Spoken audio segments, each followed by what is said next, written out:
അവധി ദിവസങ്ങളിലെ പപ്പുവിൻ്റെ പ്രധാനപ്പെട്ട ജോലികളിലൊന്നാണിത്. പൊന്നുവിൻ്റെ വീൽ ചെയർ ഉരുട്ടിക്കൊണ്ട് വീടിനകം ഫുള്ള് നടക്കൽ. രാവിലത്തെ കാപ്പുകൂടിയൊക്കെ കഴിഞ്ഞ് രണ്ടുപേരുമായിട്ട് അവിടെ ഇരിക്കും. പൊന്നുവിന് ഗുളികയൊക്കെ കൊടുക്കണ സമയത്ത് ഒരു റൗണ്ട് കുരുത്തക്കേട് ഒപ്പിച്ചിട്ട് വരും പപ്പു. എന്നിട്ട് വന്ന് ആ സമയം മുതൽ ഇങ്ങനെ കുറേ നേരം വരെ ഇങ്ങനെ അവൻ്റെ വീൽ ചെയർ ഉരുട്ടിക്കൊണ്ട് നടക്കും. പൊന്നുവിനാണെങ്കിൽ ഭയങ്കര സന്തോഷമാണ് ഇങ്ങനെ ഇരുന്ന് പോവാൻ. അവനാണെങ്കിൽ ഓട്ടോയാണെന്നും പറഞ്ഞ് സേഫാം ഓട്ടോയാണ് പോണത് എന്നൊക്കെ പറഞ്ഞിട്ട് തുടങ്ങും. പിന്നെ അത് സേഫാം ബസ്സാവും, പിന്നെ ട്രാവൽസ് ആവും.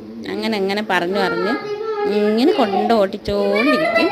പൊന്നുവിനാണെങ്കിൽ അത് ഭയങ്കര സന്തോഷമാണ്. അപ്പോൾ അങ്ങനെ കുറച്ച് സമയം അവരുടെ കളിയും ചിരി അവർ രണ്ടുപേരും മാത്രമായിട്ട് നമ്മളങ്ങനെ വിടും.